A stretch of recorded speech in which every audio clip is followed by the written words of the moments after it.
उत्तर पूर्वी दिल्ली के थाना न्यू उस्मानपुर के ब्रह्मपुरी इलाके से एक ऐसा मामला सामने आता है जिसमें जीजा के द्वारा अपने साले पे तेजधार हथियार यानी चाकू से वार किया जाता है, जिसमें वो बुरी तरीके से घायल होता है और उसके बाद आनन फानन में उसको जगप्रवेश हॉस्पिटल ले जाया जाता है, जहां उसको 10 से 12 टाके आते हैं। अभी भी वो व्यक्ति घायल है और वो लगातार इसके बावजूद भी गुहार लगा रहा है।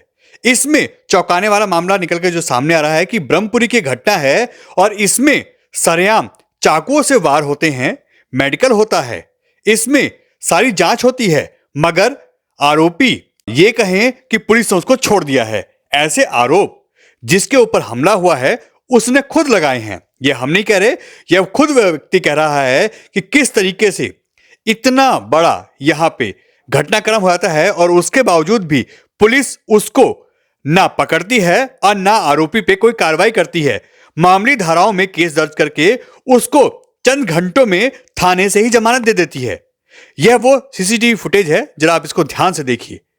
यह व्यक्ति जब अपने घर से किसी काम के लिए निकल रहा था, उसी वक्त इनका जीजा आता है जो कि पास में ही रहता है। वो आता है और इस व्यक्ति को रोकता है और उसके बाद इस पे ताबड़तोड़ हमला करता है।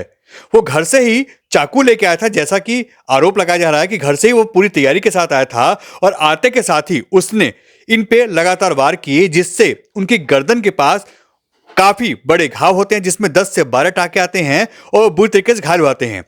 ये आप देख सकते हैं किस तरीके से इस वक्त फुटेज में दिख रहा है और ये सीसीटीवी में सब कुछ कैद है, मगर पुलिस यहां पे उस व्यक्ति को छोड़ देती है। जिसको घाव लगे हैं, जो घायल है, उसकी तो पुलिस सुनवाई नहीं कर रही, वो थाने के चक्कर काट रहा है, मगर पुलिस ने एफआईआर जरूर दर्ज की है।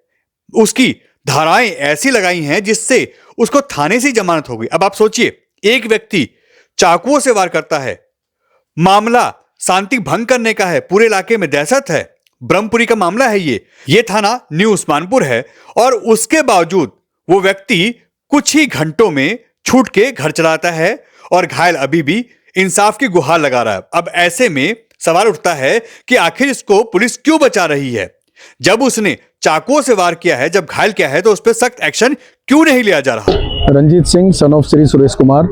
मेरा एक्चुअली में फोटोग्राफी का काम है। कल शाम को मैं फोटो के फ्रेम लेने जा रहा था और मैंने जैसे मोटरसाइकिल मोड़ी, अचानक मेरी सिस्टर के घर वाले ने आते मुझ पर चाकू से वार करा, जिससे कि मेरा यहाँ से पूरा फटा हुआ है और ये गले का सेंटर पॉइंट सिर्फ आधा इंच ही बच रहा है और अगर ये थोड़ी सी ऊंच नीच है तो मेरी शायद मौत हो जाती है। उसी बीच मैं सीधे, मेरे जो चोट लगी, मैं सीधे हॉस्पिटल आया।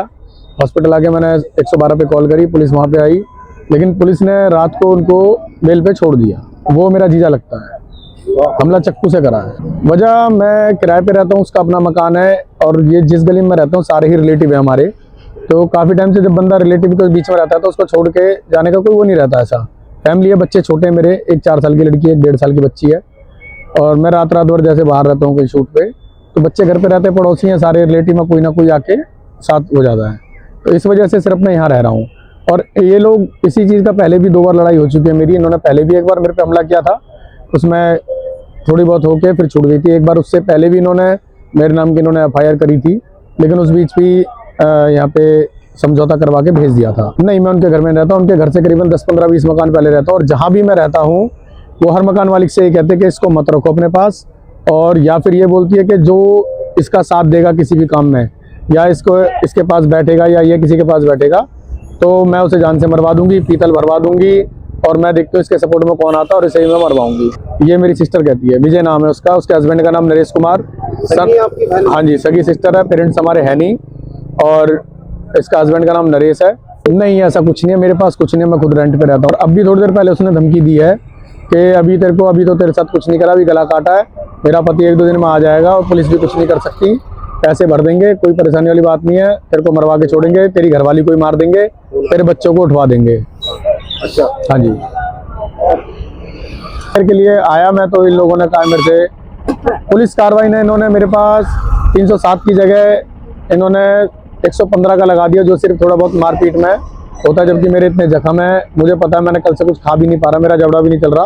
अब टाँके आए आपको? मेरे फेस पे करीबन 10-12 टाँके आए हैं। पुलिस ने रात को उसको बेल पे छोड़ दिया, जबकि मुझसे कहा गया था धारा 224 लगाएंगे, जिसमें नॉन बेलेबल है, उसकी बेल होगी नहीं। हम इसको रात को यहाँ रखेंगे, सुबह इसको कोर्ट में पेश करेंगे और उसके बाद ये कस्टडी में जाएगा, उसके बाद इसकी जमानत होगी। और जबकि यहाँ कुछ नहीं हुआ, हम सुबह आए यहाँ पे जिस तरीके से हमें बुलाया गया था, तो उसके बाद हमने देखा तो यहाँ लॉकअप में कोई नहीं, रात की कस्टडी में कोई भी नहीं। पुलिस ने जो मेरी चोट के हिसाब के जो डॉक्यूमेंट थे उन्होंने कहा देखो देखते हैं, इसको हम चेंज करते हैं और MLC के बिहाफ पे अब हम बनाएंगे दोबारा रिपोर्ट। लेकिन मुझे उनसे अब भी संतुष्टि नहीं है। उन्होंने कहा 60 दिन बाद काम होगा। अब 60 दिन तक क्या अगर ऐसे ही चलता रहा तो फिर कैसे काम होगा? जानलेवा हमला हुआ है मेरी गर्दन पे और अचानक ही हमला हुआ है।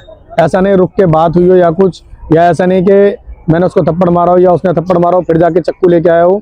सीधा जब मैं चक्कू लेके आया था, मैं उस टाइम गली नंबर 8 में जा रहा था फोटो फ्रेम लेने, और उसी बीच अगर जब इन्होंने मेरे को चक्कू मारा है, मैं नीचे गिर गया। मेरे 2 पड़ोसियों ने मुझे उठा के जगप्रवेश हॉस्पिटल लेके आए हैं और उसी पीछे से मेरी वाइफ के साथ इन्होंने लड़ाई झगड़ा करा है और उसको ही बाल पकड़ के मारा है। सोने का एक कान का गोल्ड का झुमका था वो गिर दिया या ले गए, भगवान जाने वो ले गई होगी।